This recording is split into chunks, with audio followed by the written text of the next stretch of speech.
Please start to understand. Rasul is very, very bad Rasul. As I said, as a clear, please start to understand. Allah, Rasul. Don't disturb me. Don't disturb me. Summa amin. I mean, Please start to understand. please don't. Madrasa and Molavi, Modina Dari, Modina Tubi is very, very beautiful garden. কোরআনে পাকের 114 খানা সূরার ভেতর গুরুত্বপূর্ণ একটা সূরা 15তম পারা, একেবারে পারার লাস্টের কাছাকাছি ছোট্ট একটি আয়াত আপনাদের খেদমতে আমি তেলাওয়াত করেছি। এই আয়াতি কারিমার ভেতর আল্লাহ পাক আজ্জা ওয়া জাল আল্লাহর মাহবুব আসহাবি কাহাফ এদের সামনে, ওলির সামনে কিভাবে বসতে হয়, নবীর সামনে কিভাবে বসতে হয়, আমার রাসূলের সামনে হাদিসে জিবরাইল, বুখারী মুসলিম সিয়াসিত তার প্রায় হাদিস এবং মিশকাতে আছে, কিতাবুল ঈমান মিশকাত শরীফ একেবারে শুরুতে আছে, প্রথম পৃষ্ঠায় কিতাবুল ঈমান। সাহাবায়ে কেরাম নবীর পাশে বসে রাসূল পাকের নূরানি চেহারায় আনোয়ার দেখে নবী পাকের জবান থেকে কি বের হবে ওগুলা শোনার জন্য আগ্রহ নিয়ে বসছেন। হঠাৎ করে আগন্তুক একজন মানুষ এসে আমার রাসূলের সামনে এসে বসে গেলেন। একটু বড় করে বলুন না সুবহানাল্লাহ। সাহাবায়ে কেরাম বলেন, ওনার চুলগুলাতে আমরা এলোমেলো দেখতে পাচ্ছি না, ওনার শরীরের মধ্যে আমরা ইনি যে মুসাফির তার কোনো আলামত চিহ্ন নিশানা দেখতে পাচ্ছি না। ওনাকে কি মুসাফির বলবো নাকি আমাদের সাথে একজন এরকম বলবো, আমাদের সাথে কেহ না, এটা আমরা নিশ্চিত। হঠাৎ করে কোত্থেকে জানে একজন এসে, তাকে আমরা কোনোদিন কোন সাহাবী দেখি নাই, হঠাৎ এসে আমাদের সামনে এসে আমার নবীর সামনে গিয়ে রাসূল এইভাবে বলেছেন, ওনার দুইটি জানু, রাসূল পাক সাল্লাল্লাহু তাআলা আলাইহি ওয়াসাল্লামের জানু মুবারকের সাথে একেবারে লাগিয়ে আদব নিয়ে বসে গেলেন। একটু বড় করে বলতে হবে সুবহানাল্লাহ। রাসূল পাক সাল্লাল্লাহু তাআলা আলাইহি ওয়াসাল্লামের সামনে এসে বসে গেলেন।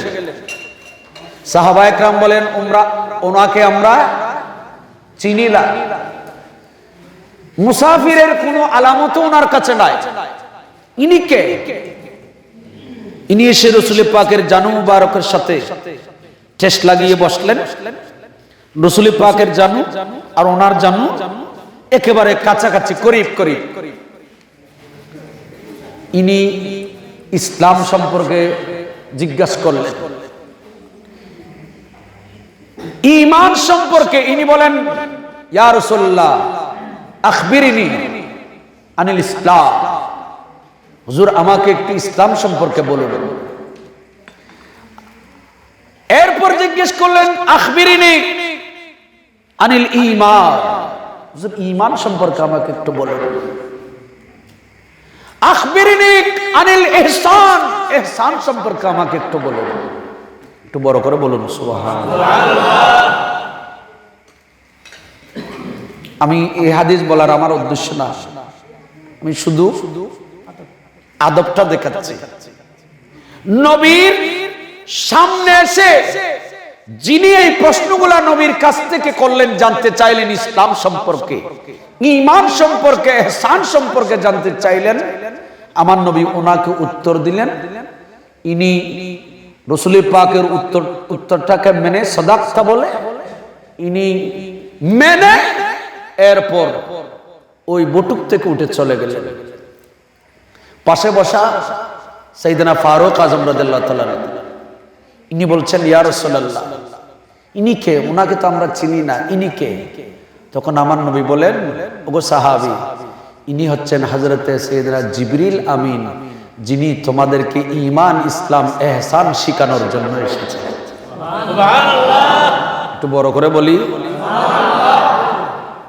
কিতাবুল ঈমান একবার শুরুতে সাইয়েদনা জিবরিল আমিন মানুষের সুরতে এসে রাসূল পাকের কাছ থেকে জানতে চাইলেন। এটাই প্রমাণ করে আমার নবীর ওস্তাদ পৃথিবীতে নাই। ফেরেশতাদের মধ্যে নবী আমার রাসূল কারো কাছ থেকে শিখেন নাই, বরঞ্চ ফেরেশতাদের সরদার সাইয়েদনা জিবরিল আমিন, ফেরেশতাদের সরদার জিবরিল আলাইহিস সালাম, ওনাকেও আমার নবী ঈমান, ইসলাম সম্পর্কে শিক্ষা দিয়েছেন। বড় করে বলুন নবী উম্মি নয়। আমি ওদিকে যাব না, ওটা একটা চ্যাপ্টার। তো আমি বুঝাতে চাচ্ছি নবীর সামনে কিভাবে বসতে হয় জিবরিল আমিন সাহাবীদেরকে শিক্ষা দিয়েছেন, ঠিক না? সুতরাং আমরা যারা নবীর উম্মত, নবীর মাহফিলে যখন এসেছি কিভাবে বসবো, জিবরিল আমিনের সে হাদিস থেকে আমাদের শিক্ষা নিতে হবে। কথা বলেন ঠিক কি না? তাহলে জিবরিল কিভাবে বসেছে, তার বসার ঢং এটা আল্লাহর রাসূল হাদিসে বলেছেন। আর ওলির দরবারে কিভাবে বসতে হয়, আসহাবে কাহফের কুকুর কিতমির কিভাবে বসেছে, সেটা আমার আল্লাহ কোরআনে পাকে ঘোষণা দিয়েছেন। আপনাদের বাড়িতে আপনারা কে কিভাবে বসেন, সেই বসার ঢং রং আপনার ছেলে, আপনার নাতি নাতনি, আপনার আপনজন আত্মীয় স্বজন কে কিভাবে বসে, সোফায় কিভাবে বসে, মাটিতে কিভাবে বসে, চেয়ারে কিভাবে বসে, মজলিসে কিভাবে বসে, এগুলা কি মানুষকে বলার বিষয়? একটু বড় করে বলেন। ও আর ঘরত আর কুত্তো বেল্লে করে বসছি, কুত্তো করলে বসছি, কি খাওয়ানোর বিষয় না? আপনাদের কি কষ্ট হয়? একটু একটু, যদিও ঠান্ডার বাতাস, আমি আপনাদেরকে বলবো একটু মনোযোগ দিয়ে শ্রবণ করবেন। কুকুরের বসার ঢং, আপনার বাড়ির কুকুর, গৃহপালিত কুকুর, এই কুকুর কিভাবে বসে, কিভাবে দাঁড়ায়, এটা যদি অন্যজনকে বলেন তাহলে আপনাকে বলবে যে সে মনে হয়, বলবে না? বলবে না? যারা আউলিয়া ইকরামের সাথে বিদ্বেষ পোষণ করেন, আমি আপনাদেরকে অত্যন্ত বিনয়ের সাথে বলবো, আপনাদেরকে করজোড়ে অনুরোধ করব, দুনিয়ার কুকুরের রং একজনের কুকুর অন্যজনের কুকুর, এদের উঠা বসা, এগুলার কথা বললেই মানুষ বিরক্ত বোধ করবে, বললেই বলবে ওনার মাথা খারাপ। কিন্তু আমার আল্লাহ দেখেন, আল্লাহর মাহবুব ওলিদের সাথে আসহাবে কাহফের কুকুর কিভাবে আদব নিয়ে বসেছে, সে তার কুকুরের আদব কানা আমার আল্লাহ কোরআনে পাকের ভেতর রেকর্ড করে দিয়েছে। এটাই প্রমাণ হয় ওলির সাথে নিসবত, এটা অনেক বড় জিনিস। নিসবত, সম্পর্ক, নিসবত এটা অনেক উঁচু মাপের। রাসূল পাকের সাথে নিসবত হয়েছে উস্তুনে হান্নানা। রাসূল পাক কোনো খেটে আনেন নাই বাগান থেকে, মসজিদে নববী শরীফ যে উস্তুনে হান্নানা মরে গেছে, একটা ঠুনি পিলার মসজিদে নববী শরীফে যে পিলার দিয়েছে ঘেরে, আমার নবী খুতবা দিতেন, এই টুনির সাথে ঠেস লাগিয়ে আমার রাসূল খুতবা দিতেন। আর যখন একজন সাহাবী বলেন, হুজুর আপনি যদি আমাকে অনুমতি দিতেন, আমি আমার বাগান থেকে ওই গাছ কেটে, বৃক্ষ কেটে একটা মিম্বর বানিয়ে আনবো, আপনি রাসূল যদি অনুমতি দিতেন। দুই হাদিসে পাক, এক রাওয়ায়াতে আছে একজন মহিলা, আর এক রাওয়ায়াতে আছে একজন সাহাবী। নবী অনুমতি দিলেন, মিম্বর শরীফ বানিয়ে আনলেন। আমার নবী মিম্বরের তাকের উপর উঠে যখন খুতবা দিচ্ছিলেন, তখন ওই যে উস্তুনে হান্নানা, যেটাতে আমার নবী এতদিন ঠেস লাগিয়ে খুতবা দিয়েছিলেন, এখন ওই মরা বৃক্ষ, তার ভেতর জীবন এসে গেছে। সে ছোট্ট বাচ্চার মতো, সে উটের বাচ্চার মতো, সে মানুষের বাচ্চার মতো চিৎকার করতে করতে ক্রন্দন করতে আছে। দেখেন নিসবত কেমন।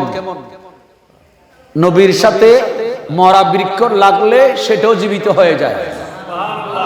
জোরে বলেন না। যদি গাছ বৃক্ষ নবীর সাথে নিসবত হওয়ার কারণে যদি জীবিত হয়, আমরা তো বৃক্ষ না, আমরা আশরাফুল মাখলুকাত। আমাদেরকে আল্লাহ সবচাইতে বড় দামি বানিয়েছেন, আমাদেরকে সবচাইতে আল্লাহ মূল্যবান দামি বানিয়েছেন।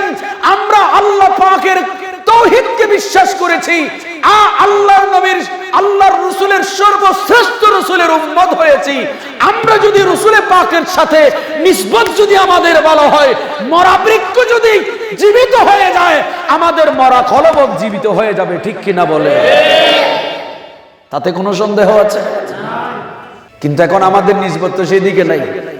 আমাদের নিসবত নবীর সাথে নাই, আমাদের নিসবত নামাজের সাথে নাই, আমাদের নিসবত ওলির সাথে নাই, আমাদের নিসবত আওলাদ রাসূলের সাথে নাই, ওলির সাথে নাই। আমাদের সমাজে কিছু মানুষ আছে, মানুষ কারো সাথে নিসবত সম্পর্ক আছে সুদের সাথে।